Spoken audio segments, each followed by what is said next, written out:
For today's video, ako lang gitor ang akong hinano mga kuan, mga upo.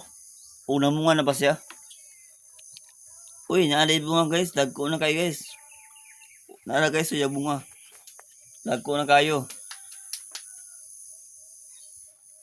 Kanay guys, no, pwede lang isagol sa kuna kay mga karning manok o kaning baboy. Pwede siya isagol, lami kaya siya. Labis kayo sa isagol. Dagko na kayo guys. Pwede siya mautan. Araw, dagko na kayo. Lami kaya siya guys. Makita ko tayo lain guys, pero napinitago sa unahan guys. Nalili guys oh. Ako na po. Napaisa guys. Huwag mo to guys, huwag kayo tayo mag-subscribe sa aking YouTube channel. Thank you guys.